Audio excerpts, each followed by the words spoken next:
De volta com o cenário político, sexta-feira, 23 de dezembro, reta final do ano, e você acompanhando aqui o nosso cenário político TCM, já está fazendo as contas aí, já dividiu com a família os valores para a ceia natalina? Não?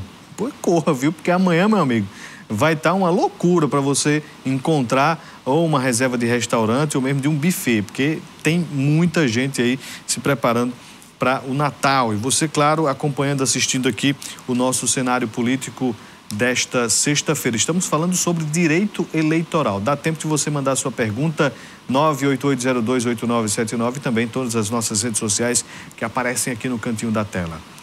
Após uma denúncia do Ministério Público do Rio Grande do Norte, a Justiça Potiguar determinou o afastamento dos cargos da vice-prefeita e do presidente da Câmara Municipal de João Dias por 180 dias. Os dois, que são pai e filha, são acusados de terem cometido extorsão contra o atual prefeito da cidade para que ele renunciasse ao cargo e a vice assumisse a prefeitura local. Além do afastamento, a Justiça também decretou as prisões preventivas dos políticos, que já são considerados foragidos. Segundo o Ministério Público, o prefeito eleito em 2020, Marcelo Oliveira, temendo pelas ameaças que vinha sofrendo da vice-prefeita Adamária Jacome e do presidente da Câmara Municipal, Laete Jacome, renunciou em 27 de julho de 2021. As ameaças de morte eram dirigidas ao prefeito e à família dele. Em outubro passado, após o prefeito eleito entrar com pedido para retomar o cargo, o Tribunal de Justiça do Rio Grande do Norte determinou o retorno dele à chefia da gestão de João Dias. Além da vice-prefeita e do presidente da Câmara, as ameaças sofridas pelo prefeito eleito foram formuladas, na verdade, por 3 irmãos dela. 2 deles morreram em confronto com a polícia durante o cumprimento de mandados de prisão. Um outro está preso. O crime de extorsão cometido pelo núcleo familiar é investigado pelo Ministério Público na Operação Omerta. O Ministério Público também apura o envolvimento da família com outros crimes, como a Operação Omerta 2, deflagrada na segunda-feira, dia 19. A vice-prefeita e o presidente da Câmara Municipal de João Dias são considerados foragidos de justiça. Tá aí, meu amigo. Quando você pensa que já viu de tudo em política, aí mais um caso para se refletir. Vamos voltar aqui a nossa conversa com o doutor Canidé Maia, especialista em direito eleitoral. A gente falando de aprovação, desaprovação de contas e tal, mas o senhor ainda tem processos aí referentes a 2020, eleições municipais.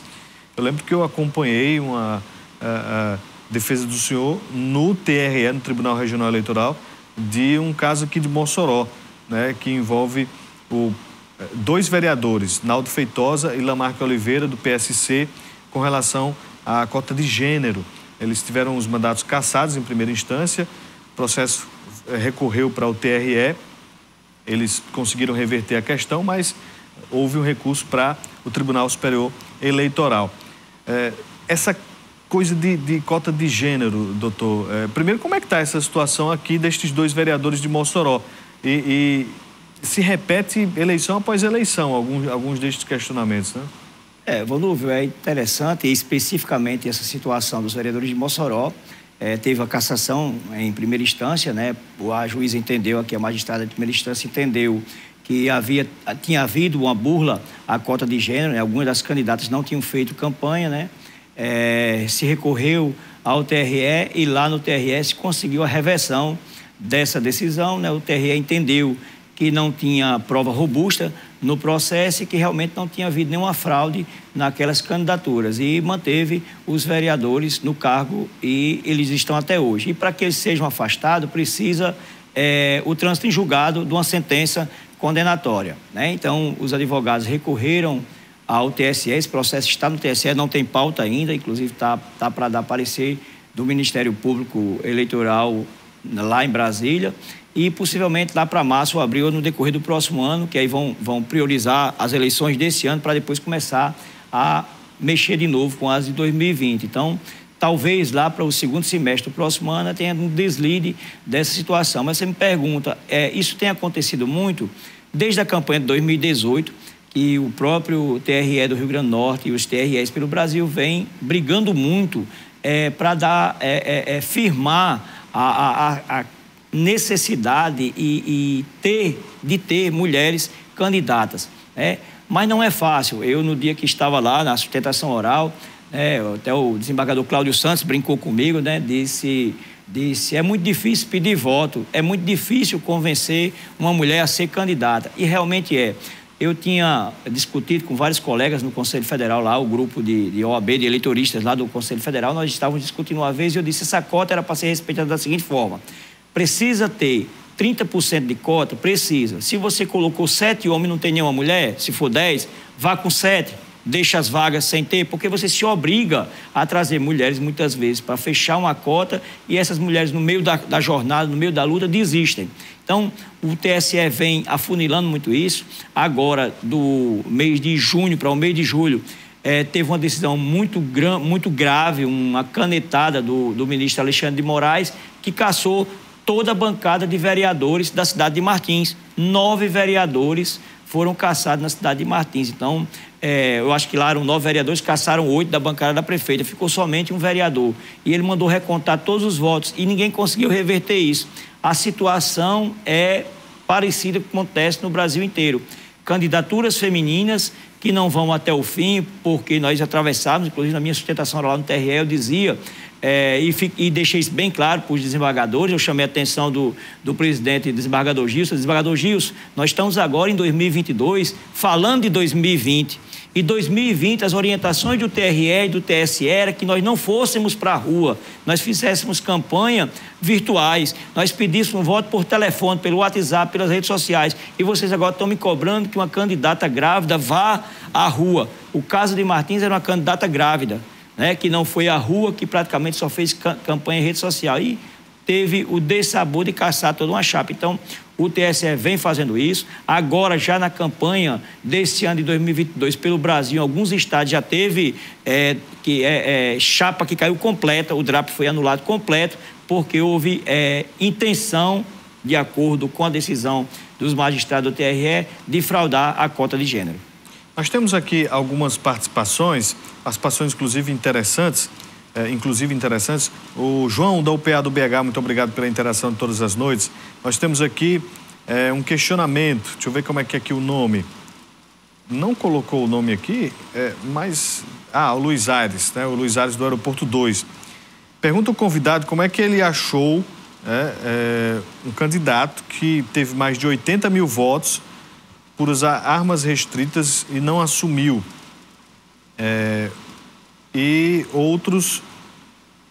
Está falando aqui sobre o caso do Lagartixa, como é que foi essa situação? Por que o Lagartixa não foi diplomado? Nós passamos agora recentemente pelo período de diplomação. Como foi isso, doutor Canindé? Um abraço para Luiz Aires, meu amigo Luiz Aires, gente muito boa, gosto muito de Luiz. Na verdade, aconteceram 2 coisas com a candidatura de Wendel.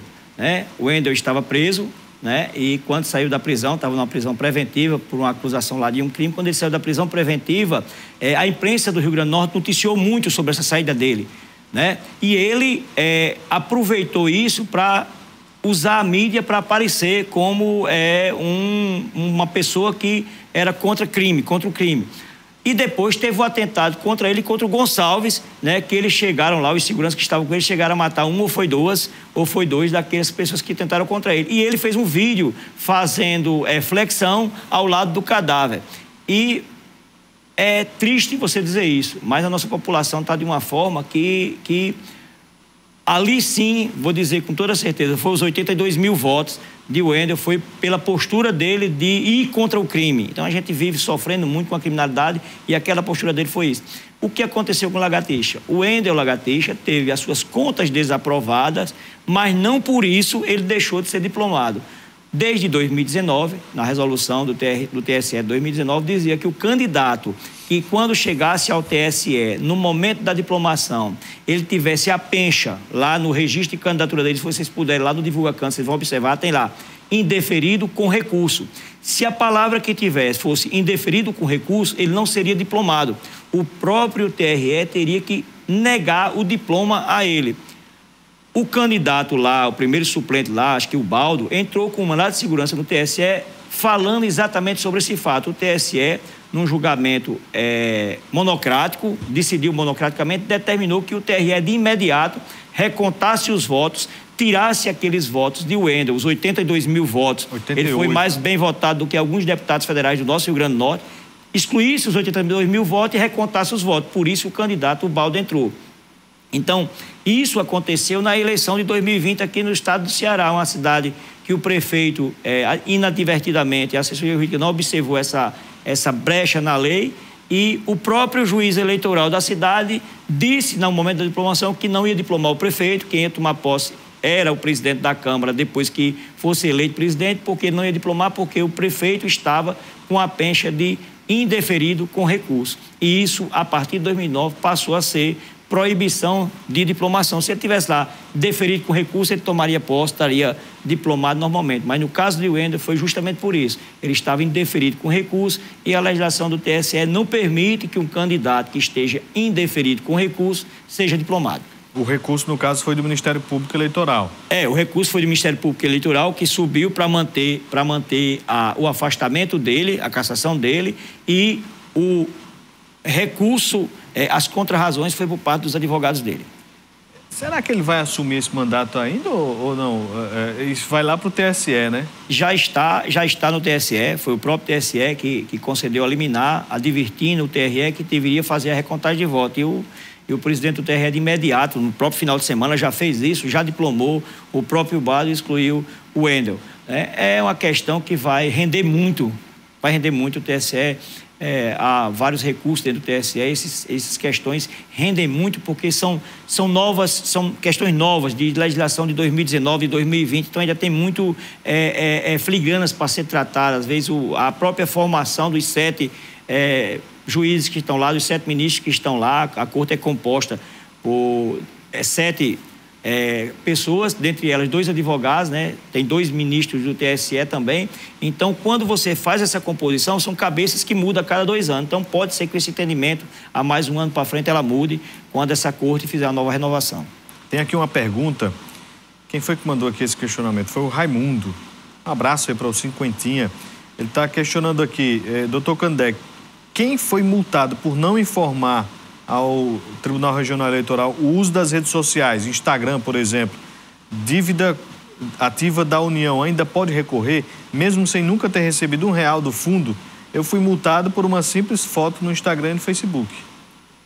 Abraço, meu amigo Cinquentinha, esse de muito tempo, né? Agente comunitário de saúde. Cinquentinha, é interessante isso. Nós tivemos esse caso também nas eleições de 2020. Foi daí que partiu, né? A falta de informação da rede social no registro de candidatura. O Ministério Público entendeu que você não podia fazer impulsionamento e usar aquela rede social por impulsionamento. No seu caso aí, eu entendo que você usou organicamente a rede social. Você publicou uma foto e não usou o impulsionamento.